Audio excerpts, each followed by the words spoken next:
इस तरह से यहाँ पे देश की प्रॉपर्टियां बेची जा रही है। ये लोग कौन है जो देश के संस्थाओं को बेच रहे? इन लोगों की पहचान करनी पड़ेगी। देश में बड़े बड़े आंदोलन ये चलाने पड़ेंगे। आज से जो संयुक्त मोर्चा ने फैसले लिए हैं उसके तहत हमको बड़ी बड़ी मीटिंगें पूरे देश भर में करनी पड़ेगी। अब ये मिशन खाली मिशन उत्तर प्रदेश और ये नहीं उत्तराखंड, मिशन होगा संयुक्त मोर्चे का देश बचाने का। ये देश बचेगा, ये संविधान बचेगा। आज लड़ाई उस मुकाम पर आ गई कि देश के जो नौजवान हैं, जो 14 करोड़ लोग जो बेरोजगार हमारे साथी हमारे बच्चे हुए हैं, ये आंदोलन उनके कंधों पे है। जिस तरह से एक चीज बेची जा रही है, 3 कानून भी उसी का ही एक हिस्सा है। पहला है कि यहाँ पे रेल और हवाई जहाज और हवाई अड्डे बेचे जाएंगे। किसने परमिशन दी? किसकी ताकत है कि देश की प्रॉपर्टियों को बेचोगे? आपने घोषणा पत्र में नहीं लिखा, देश की जनता को धोखा दिया। धोखा नंबर 1।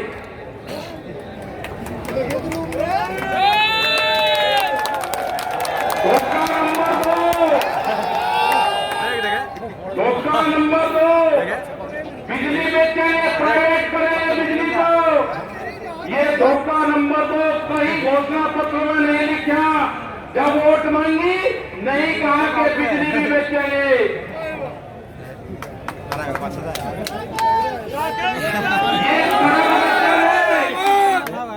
पूरी सड़कों पर टैक्स लेना और एनएच के आसपास 500 मीटर तक अपनी कोई चाय की दुकान और गुमटी भी नहीं लगा सकता।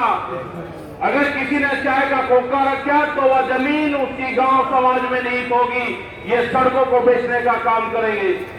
ये देख रहे ना क्या क्या चीज बिक रही है। ये सेल फॉर इंडिया का बोर्ड देश में लग चुका है।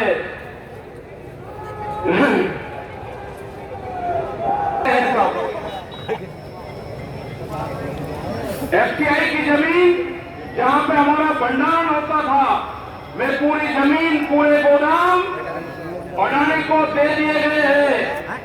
पूरी एफसीआई के जो गोदाम है अडानी के कब्जे में है।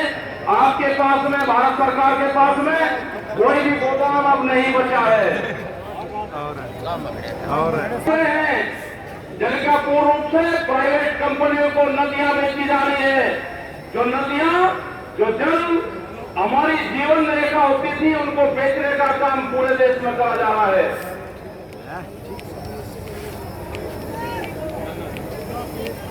ये इंडिया ऑनलाइन सेल, मतलब कोई भी कीमत किसी भी चीज की लगा सकता है। भारत बिकाऊ है, ये भारत सरकार की पॉलिसी है।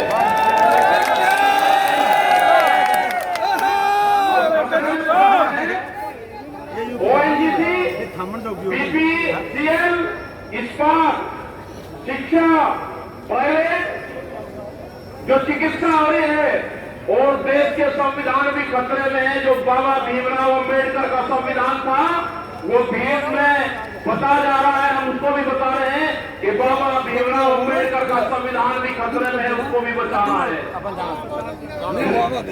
देश देखिए और ये खेती किसानी जिससे आंदोलन शुरू हुआ, ये खेती और किसानी भी बिक्री के कगार पे है। हमारी समझ में जब आया, जब देश की खेती बिकने के कगार पाई, जब ही आंदोलन शुरू हुआ। उसके 3 कानून 9 महीने से किसान आंदोलन है, वो करने को तैयार नहीं है। आज हालात ये है कि आपका 10 साल पुराना में आगे के 10 साल पुराना ट्रैक्टर नहीं चलेगा, वो भी इसी में आता है। आपको बैंक में कर्जा आप दुगना ले लो, आपको बैंक दुगना कर्जा दे देगा। आपको बैंक कहेगा कि गोल्डन कार्ड बना दिया, आप कर्जा ले लो, फसलों के भाव नहीं आपको देंगे। हम जो जमीन पाए हैं, ये जमीन उत्तर प्रदेश की जमीन और जहां पर मुजफ्फरनगर का जो क्षेत्र है, ये गन्ने की बेल्ट है पूरी। क्या इन लोगों ने ये नहीं कहा कि जब अगर हमारी सरकार आएगी तो हम 450 रुपए गन्ने का भाव देंगे? ये कोई भाव देने को तैयार नहीं है। यहाँ पे सरकारें पहले भी आई जिन्होंने 80 रुपया रेट बढ़ाया, दूसरे वाली सरकार आई 50 रुपए रेट बढ़ाया। क्या योगी सरकार उन दोनों से कमजोर है? 1 रुपया रेट नहीं बढ़ाया। हमारा 12,000 करोड़ रुपया से ज्यादा आज शुगर फैक्ट्रियों पे सरकार पे बकाया है। अगर हम मानते हैं तो कहते हैं कि ये राजनीति कर रहे हैं। अगर ये मुद्दे उठाने राजनीति है तो ये मुद्दे यहाँ के लोग उठाते रहेंगे। हमें बहुत तरह के एलिगेशन लगाए गए।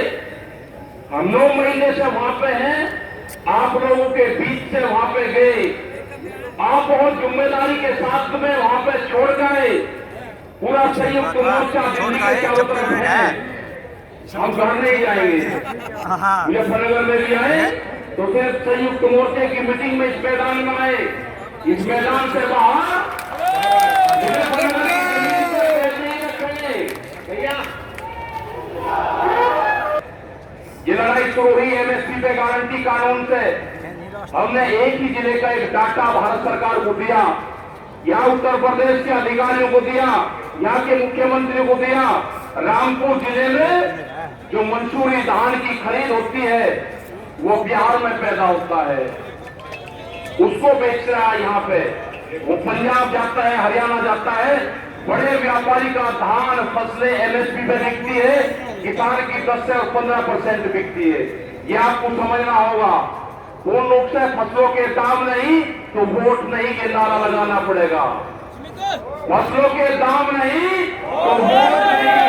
जब तक इस सरकार को वोट की चोट नहीं दोगे, ये दोनों बाहरी लोग हैं, इनको यहां से जाना होगा। अमित शाह, मोदी और योगी ये चुनाव जीत का है। ये उत्तराखंड से चुनाव जीत के प्रधानमंत्री बने, कोई ऐतराज नहीं। उत्तर प्रदेश की जमीन से जीत के गुजरात में गुंडागर्दी के दम पे आना हो, वहां पे पुलिस स्टेट है, वहां पर जीत के देश का प्रधानमंत्री बने, कोई ऐतराज नहीं है। लेकिन उत्तर प्रदेश की जमीन पे ये दंगा करवाने वाले लोग हैं, इनको यहाँ पे बर्दाश्त यहाँ की जनता नहीं करेगी। ये मिशन जो संयुक्त मोर्चे का है ये तय हो चुका है।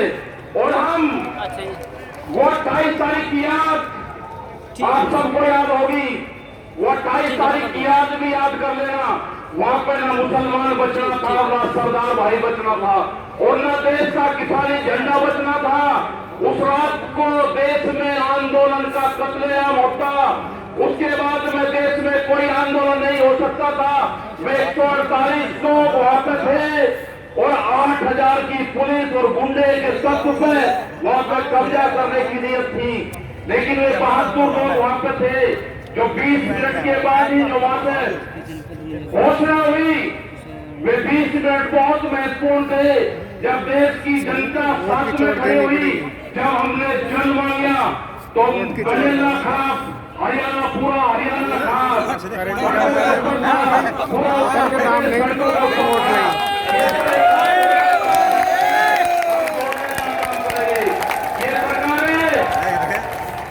आज से फिर वादा लेकर जाते हैं कि वहां पे अगर हमारी कब्र वहां पे बनेगी, हम मोर्चा नहीं छोड़ेंगे। अगर हमारे को शहीद होना पड़ेगा तो हम मोर्चे को होंगे।